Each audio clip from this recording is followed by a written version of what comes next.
I'd like to welcome you on the fifth day of this program, which is basically just a translation of Quran with a brief explanation where it is necessary. Now we are now at the third para, and tonight, inshallah, we are going to begin with ayat number 253 of Surah Al-Baqarah, and then take it up to the end. Now, what you're going to hear today will be two prominent themes, and one is about spending in Allah's way, and then we're going to talk about some financial transaction, particularly relating to the riba or interest, and then about taking debt. So these are the things. But let's just begin with the first ayah, which is ayah 253, Surah Baqarah. That's where we are there. Tilka rusulu Tilka rusulu fazzalna ba'duhum ala ba'dim minhum man kallama Allahu wa rafa ba'duhum darajat. And we have made some of those messengers to excel the others, and among them are they whom Allah spoke, and some of them He exalted in rank. And we have given clear signs to Isa, son of Maryam, and strengthened him with the Holy Spirit. And if Allah had so willed, those after them would not have fought one another. So there were some who believed and some who disbelieved, and if Allah willed, they would not fight with one another, but Allah does what He wills. Now, there's a little background to this particular ayat. At the time when this ayah was revealed onto our Prophet ﷺ, in Medina, the Jews were really having a dispute amongst Muslims and between themselves. And they were claiming that some of the prophets are superior to the others, and they were belittling some prophets like Hazrat Sulaiman alayhi salam. So Quran really responds to this such a discussion. And the message that Quran is giving over here is, it's not really up to the slave to decide which prophet is better. This is Allah's prerogative. And then Allah also mentioned in this ayat, if Allah had so willed, those after them would not have fought one another. Nothing happens without Allah's will. Nothing. Nothing can happen without Allah's will. But whether it has the pleasure of Allah or it doesn't have the pleasure of Allah is a separate matter. But nothing can happen without Allah's will. Allah does not force people to follow a particular path, because He has sent man down to this earth for a trial, and sending messenger to man for guidance, and given man the freedom to choose. And now man can choose. People can be take a wrong path, or they can take a right path based on the limited freedom of choice that we have. And that's the reason why there is going to be accountability. O you who believe, spend out of what we have provided you before there comes a day on which there will be no bargaining, neither friendship nor intercession. And the believers and the unbelievers, they are the wrongdoers. So Allah is asking for a portion of what He has given us. He's asking us to spend before that day comes when there will be no bargaining or no friendship. So He wants us to convert the worldly wealth that He has given us to a currency of the hereafter. Nakis earned by spending in this world will benefit people in the hereafter. But for this, you have to have a strong belief that there is a hereafter. If the belief in the hereafter is weak, people will be very reluctant to spend. They will be very reluctant to spend. Next is an ayat which is, that probably all of us know and remember, and we recite after our prayers or in our prayers. It's called Ayat al-Kursi. Allahu la ilaha illahu Allahu la ilaha illahu al-hayyul qayyum la ta'khuzuhu sinatun wa la nawm lahu ma fis samawati wa ma fil ard man zal ladhi yashfa'u indahu illa bi izni ya'lamu ma bayna aydihim wa ma khalfahum wa la yuhituna bi shay'in min ilmihi illa bima sha'a wasi'a kursiyyuhu as-samawati wal ard wa la ya'uduhu hifzuhuma wa huwa al-aliyyul azim. And Allah, there is no God but He, the ever-living, the eternal. Neither slumber nor sleep overtake Him. For Him is all that is in the heavens and in the earth. And who is there who can intercede with Him except by His permission? He knows what is before them and what is behind them, and they cannot comprehend anything of His knowledge except what He pleases. His throne extends over the heavens and the earth, and He feels no fatigue in guarding them. And He is the Most High, the Most Great. So as I said, this is Ayat al-Kursi. It has many virtues through many authentic ahadith on this, and it is described as one of the greatest ayat of the Book of Allah. Our Prophet ﷺ was asked which is the greatest ayah of Quran, and he said Ayat al-Kursi, and this is quoted from Ibn Kasir as well as from Ahmad. Fazilat of this ayat, reading Ayat al-Kursi, is of before sleeping or at bedtime. And it is said that if people who read Ayatul Kursi before they go to sleep, Allah appoints a guard who stays till the morning and lets no shaitan come near him. Now, this ayat also says, there is who is there who can intercede with him except by his permission. So Allah is not under anyone's obligation, since He is the provider to everyone, and everyone is His servant, and everyone is under His authority. So He is really not under obligation to accept anybody to intercede. It is only with His permission. He is the master, the owner of the entire universe, and there is no one above him. Therefore, no one is entitled to question him about anything that he does. لا إكراه في الدين قد تبين الرشد من الغي فمن يكفر بالطاغوت ويؤمن بالله فقد استمسك بالعروة الوثقى لا انفصام لها والله سميع عليم. There is no compulsion in deen. There is no force in deen. Guidance and error have become clear. Whoever rejects the Taghut and believes in Allah, he has grasped on a firm handle which will not break. And Allah is the hearing and Allah is the knowing. So this ayat makes it very clear that in this deen there is no duress, there is no coercion. Faith cannot be achieved by external pressure or external force. It relates to a heart. Faith has to be in our heart. Hence, there is no need to force people to accept faith by coercion. This is Quran's ahkam over here. Now, this ayat also talks about Taghut, and it says, whoever rejects the Taghut, Taghut also means rebellion. That's not the meaning of the word rebellion. But Taghut really applies to everyone who exceeds limits. Rebel against Allah, rebel and claim to be the master. These are all rebellions that Quran is talking about. Anything worshipped besides Allah, anything that turns man away from Allah and leads him to evil, that is Taghut. And this ayat then also says in Allah, and He has grasped on a firm handle which will not break. So anyone who has rejected Taghut, he has grasped on a firm handle which will not break. This ayat is telling us over here. So we need to really worry about our own grip. The one who holds on to Islam firmly, he stays protected against destruction and against deprivation. But this grip can be lost by us, but it cannot be broken. Next ayat, Allahu waliyul lazina amanu yukhrijuhum min az-zulumati ila an-nur wal lazina kafaru awliya'uhum at-taghutu yukhrijunahum min an-nuri ila az-zulumat ulaika ashabun nar hum fiha khalidun. Allah is the guardian of the faithful. He brings them out of darkness into light.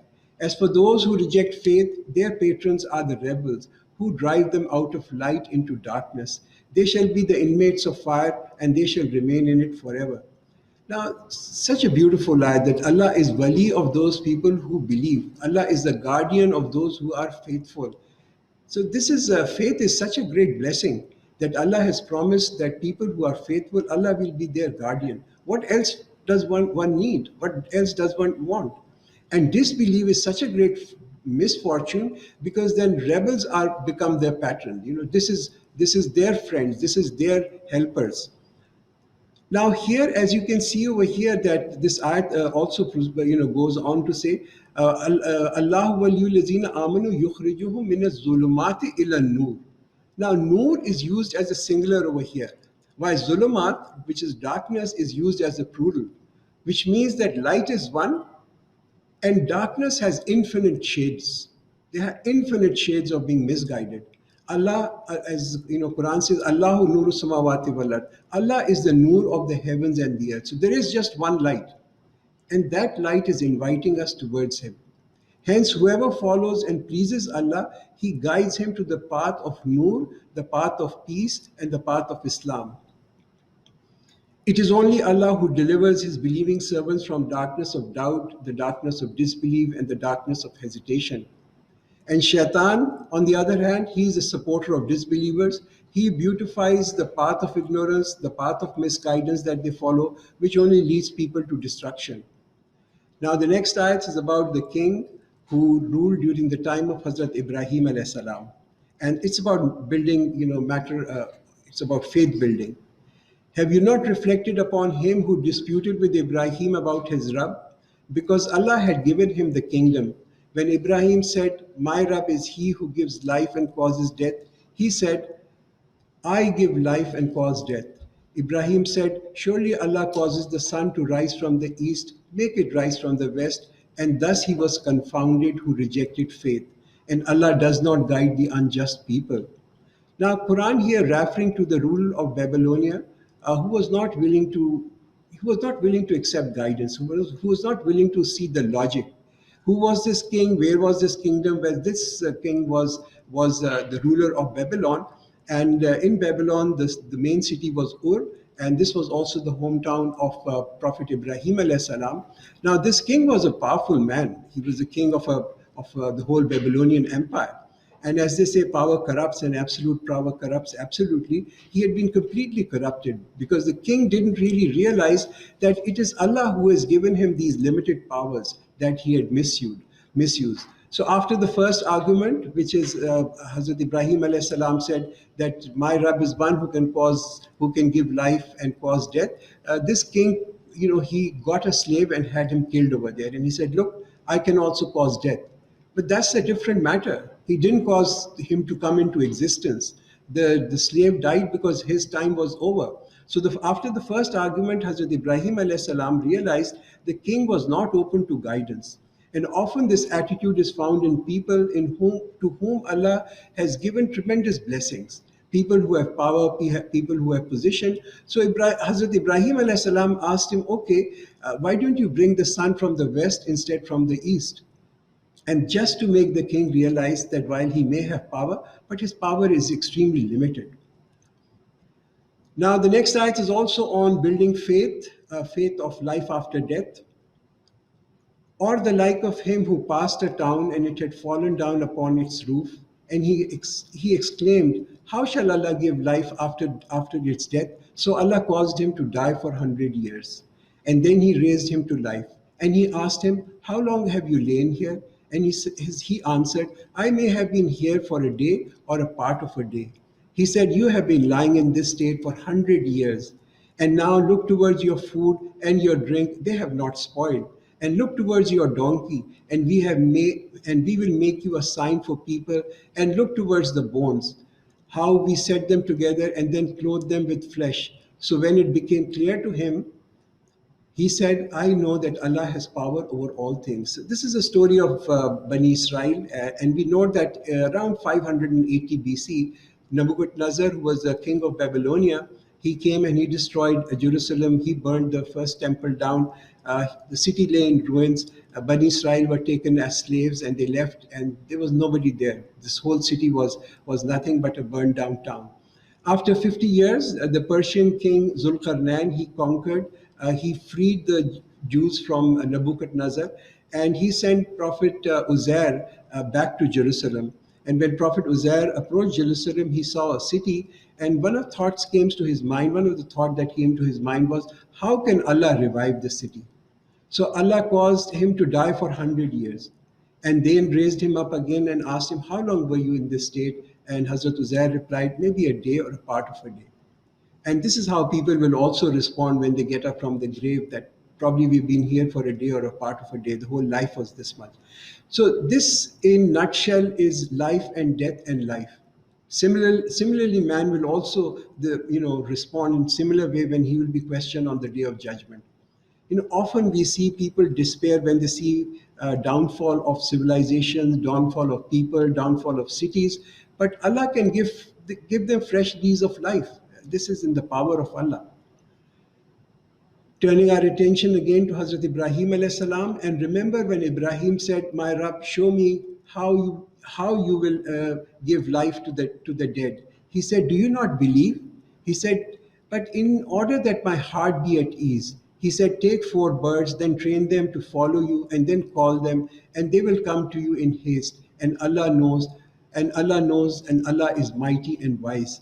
So here, this is again for Hazrat Ibrahim alayhi salam. He was asked to get these 4 birds and kill these birds and mix them together, put them in 4 corners, and then call them, and those birds came running to him.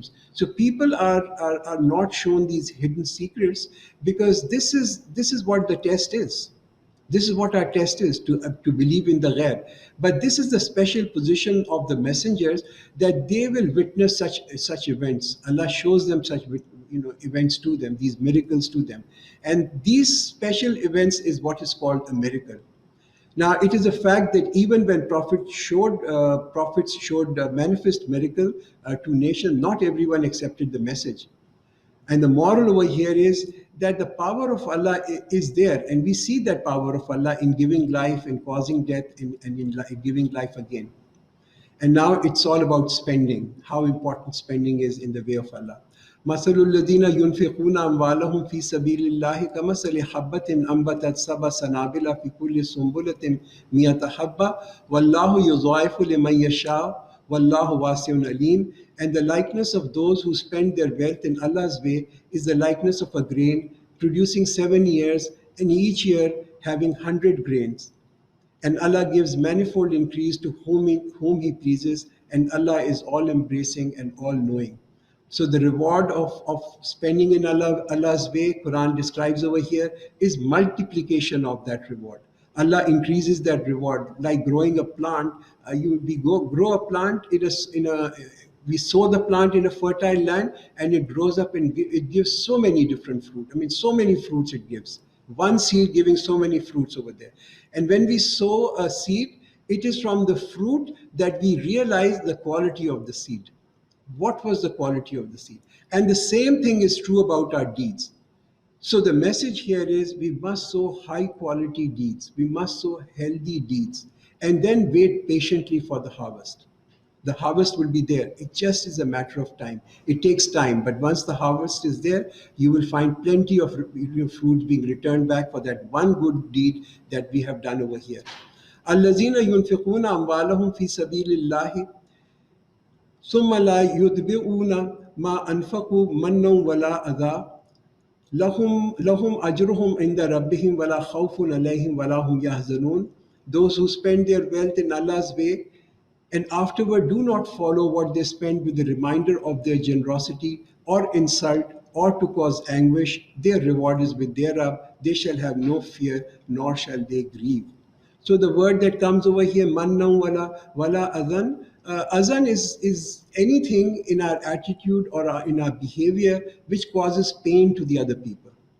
Like going and telling other people about our generosity, how we are helping them, hurting the self-respect of the other person who has been helped. So sometimes people make these very subtle disclosures about the good deeds that they are doing, helping other people in a difficult time. And this is what Allah does not like. The boasting person pretends that he is giving away charity for Allah's sake, but in reality, he is seeking to gain people's praise. He is seeking to gain good reputation of being kind and of being generous. So Quran warns us in the next ayat, which is 263, a kind word and forgiveness is better than charity which is followed by insult and injury. And Allah is self-sufficient and forbearing. So as Allah is generous, He likes people who are also large-hearted. Allah likes people to be magnanimous.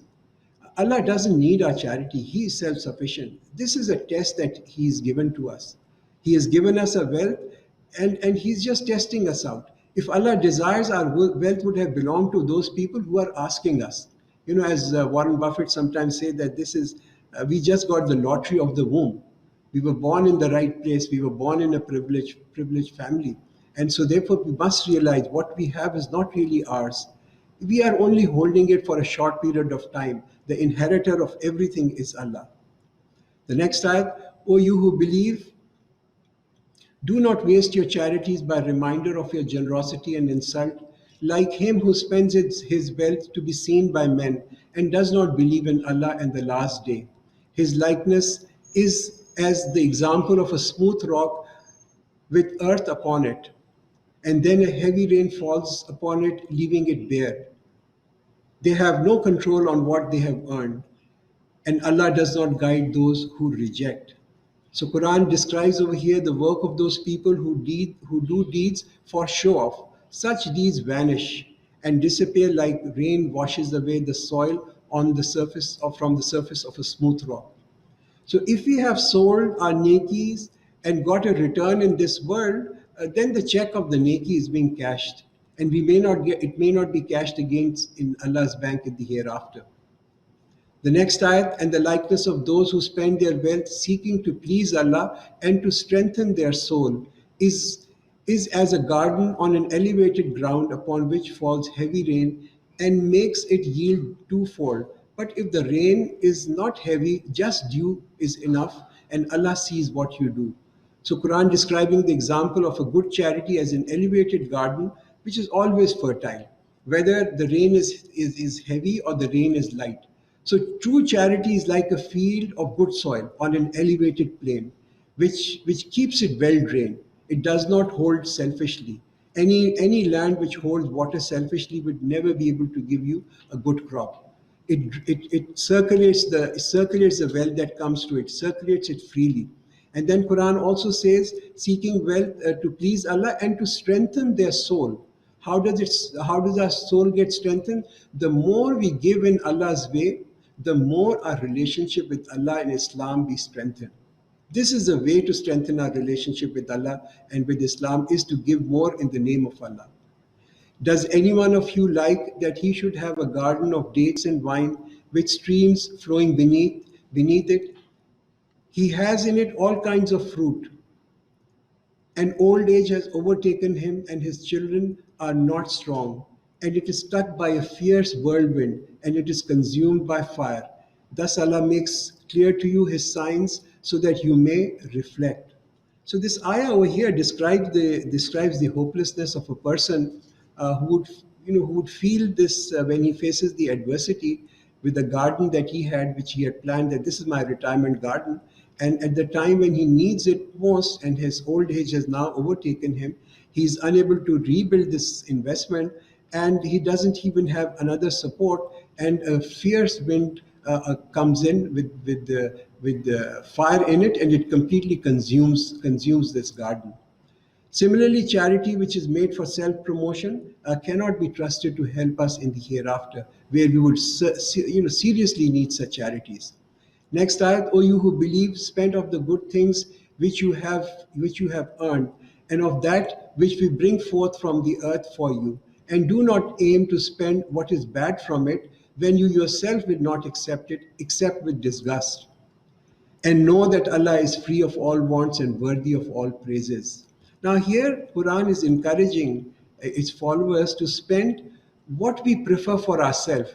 There is a hadith where our Prophet ﷺ said, Allah has commanded them to spend from the purest and the finest and the best of their wealth, and prohibited them from spending from the discarded and useless provisions, because Allah is pure and good, and He accepts that which is pure and good. So charity is of value if it is given from wealth, which is first and foremost, it is acquired and it is earned in an honest way. That's the first and foremost. And to dedicate tainted things to Allah, this is like dishonoring Him, because Allah says that you must spend what you find best from your wealth, not what you find bad from your wealth. Next ayat, Ash-shaytanu ya'idukum al-faqra wa ya'murukum bil-fahsha wallahu ya'idukum maghfiratum minhu wa fazlah wallahu wasi'un alim. And shaitan threatens you with poverty, and he orders you towards lewdness, and Allah promises you forgiveness from Himself and abundance, and Allah is all embracing and all knowing. So Quran here addresses those who have been blessed with wealth, people who Allah has given lots of wealth, and then Allah knows that shaitan will put a fear of poverty in their minds. Oh, I don't know whether this will remain there forever. Maybe I will lose it. And by putting concerns in their heart about the future earning, so that to prevent them from spending freely in Allah's way, or by raising their standard of living to such an extent that nothing is left out to give for charity. Remember that Allah draws us to all that is good, and He wants us to use our wealth that He has given us and buy paradise from it. Yutil hikmata man yasha wa man yutal hikmata faqad utiya khairan kathira wa ma yadhakkaru illa ulul albab. And He grants wisdom to whom He pleases, and to whom wisdom is given, he indeed has received abundant good, and none will grasp the message but men of understanding. This ayat 269, it talks about hikmah, yutil hikmata. Who are the people whom Allah gives wisdom? Who are the people with wisdom? Those who are visionary, those who are farsighted, those who can anticipate future results. And spending with wisdom is a test for the best purpose and for the best reward, for the best return. But first, we need to become men of understanding, and then we will get this wisdom.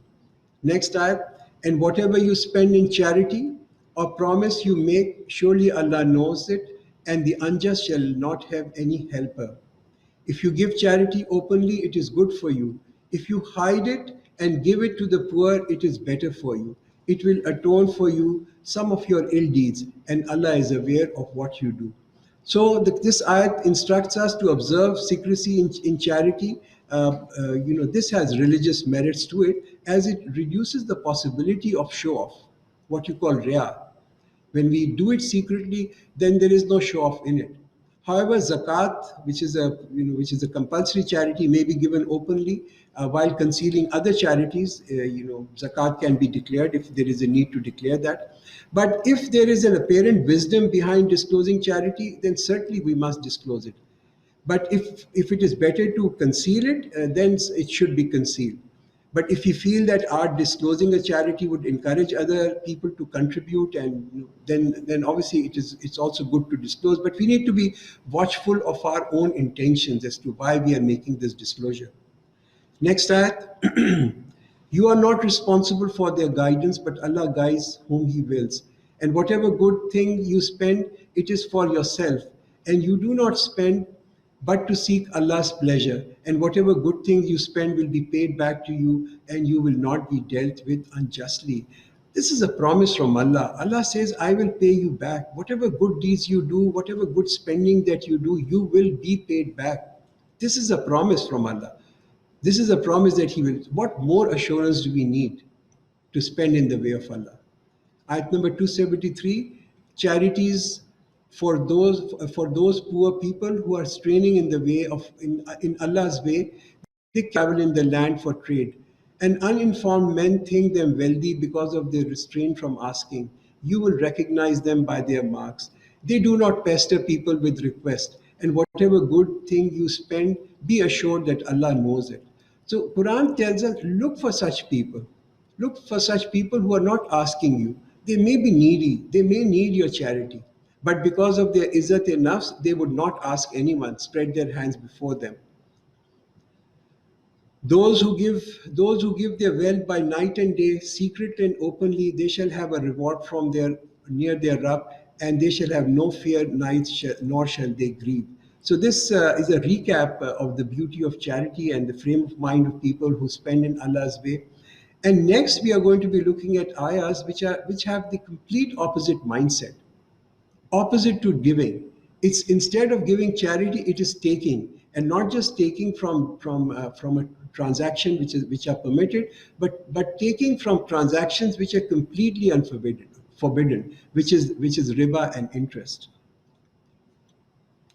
So this is ayat number 275. الَّذِينَ يَأْكُلُونَ الرِّبَا لَا يَقُومُونَ إِلَّا يَقُومُ الَّذِي يَتَخَبَّطُهُ الشَّيْطَانُ مِنَ الْمَسِّ ذَلِكَ بِأَنَّهُمْ قَالُوا إِنَّمَا الْبَيْعُ مِثْلُ الرِّبَا وَأَحَلَّ اللَّهُ الْبَيْعَ وَحَرَّمَ الرِّبَا فَمَنْ جَاءَهُ مَوْعِظَةٌ مِّن رَّبِّهِ فَانْتَهَى فَلَهُ مَا سَلَفَ وَأَمْرُهُ إِلَى اللَّهِ وَمَنْ عَادَ فَأُولَٰئِكَ أَصْحَابُ النَّارِ هُمْ فِيهَا خَالِدُونَ. Those who devour, those who eat riba will not stand except as stands someone whom the shaitan has maddened by his touch. That is because they say trading is also like riba. But Allah has permitted trading and forbidden riba. So whoever receives this advice from his Rabb and stops, he is allowed what has passed, and their case is with Allah to judge.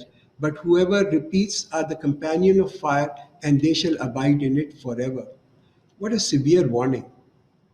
What a severe warning in Quran, and also a number of ahadith on subject of riba. Today, obviously, interest has become an integral part of the world economy. It's hard to stay without it. I mean, everyone gets impacted by it. But look at Quran's view on taking riba. We need to really determine what riba is in the terminology of Quran and Sunnah. what transaction it covers, what is the underlying wisdom which behind this whole prohibition. There are 6 verses in Quran which state the prohibition of riba. The first one came in Surah Rum, and these are among the last of the prohibitions that came in. But this ayat tells us about the sad end of those who are involved in riba transaction. So this ayat really describes the disgraceful and dishevelled state in which these people will be resurrected in front of Allah. Why? Because they consumed the prohibited by dealing in riba. And they considered it lawful and said that buying and selling is also like riba. You know, this part of this ayat is وَحَلَّ الْبَيْعَ وَحَرَّمَ الرِّبَى, that Allah has permitted trading and He has forbidden riba. This becomes the foundation of all financial transaction. This is the bunyad.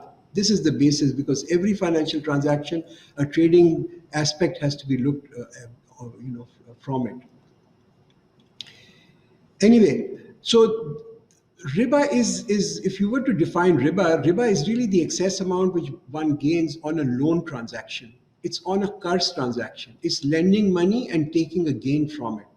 Kullu qarzin jarra man fawta fahuwa riba. That every loan that draws a gain, that is riba. So this is the definition of riba. While profit, which is made from trading transaction or business transaction, they are not included. وَحَلَّ الْبَيْعَ وَحَرَّمَ. Allah has permitted trading. That's coming in from Quran. Although in both these transactions, one can take the same amount of profit, or maybe in trading you can even make higher amount of profit. Why? Because every trading transaction that is done, it creates wealth and well-being in a society. But the fact is that Allah is the absolute and sovereign master of all, and He alone knows the harms and benefits and the good and bad of everything. And He has prohibited taking interest on a loan-based transaction. And further, this ayat goes to say, those who repent and mend their ways, there's a hope for them. Their faith is in the hand of Allah. They're not yet forgiven, but they can ask Allah for forgiveness of what has happened in the past.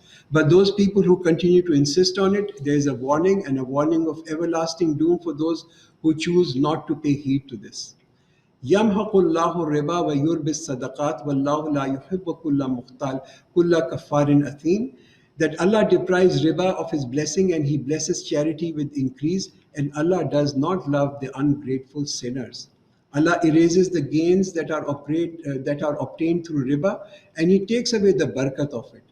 The wealth may increase, but the barakat may not be there. The barakat is there in sadaqah. What is barakat? Barakat is that you may have little, but it goes a long way. And when Allah takes barakat out of something, then people may have lots of it, but it really gets used up in an accident or a medical bill or some expense comes along. But wealth and property may not be apparently ruined when people take riba, but its benefits, its utilities, its blessing is what goes away. But riba is rampant now. We think that riba is rampant today. Riba was also rampant in Arabia before it was prohibited by Quran, and that's the very reason why it has been prohibited in such strong terms. Now, after these revelations came, Muslims abandoned all their riba, all the dealing that they had on loan-based transaction where they had given loans, they nullified them. Next ayat 277, indeed those who have faith, do righteous deeds, maintain prayers and give zakat, they shall have a reward near the Rabb, they shall have no fear, nor shall they grieve. Ya ayyuhallazina amanu taqullaha wazaru ma baqiya min ar-riba in kuntum mu'minin. O you who believe, fear Allah, ittaqullah, fear Allah, and give up what remains due of your riba if you are indeed believers. If you are indeed believer, prove your claim to be a believer with deeds. And the first deed Quran says is leave riba. Prove your claim that you are a true believer by leaving riba. What else do we need? What else do we need to stop going to conventional banks? فَإِن لَمْ تَفْعَلُوا فَاعْذَرُوا بِحَرْبٍ مِّنَ اللَّهِ وَرَسُولِهِ وَإِن تُبْتُمْ فَلَكُمْ رُءُوسُ أَمْوَالِكُمْ لَا تَظْلِمُونَ وَلَا تُظْلَمُونَ. And if you do not, then be warned of a war from Allah and His Messenger. And if you repent, then you shall have your principle, neither harming others nor suffering a harm. Now, threats of such strong words, that Allah and His Messenger declaring a war against such people who are taking riba, they are not used for any sin in Quran. For any other sin, not even for murder, not even for adultery, such words are being used. So don't take a chance. Don't take a chance of having a war with Allah and His Messenger. This ayat also says the principal must be paid back. After this ayat was revealed, revelation of this ayat, our Prophet ﷺ, in his last sermon, which was in Hajjat al-Wida, the only Hajj that he did on 9th of Zil-Hajj, and he made a speech which is called the Charter or the Blueprint of Islam. And in this charter, one of the points that he declared was interest claim, and this is what our Prophet ﷺ said, interest claim in respect of transactions during the days of ignorance are null and void and would not be claimed. To begin with, I forego the entire interest amount due to my uncle Abbas ibn Muttalib. So Hazrat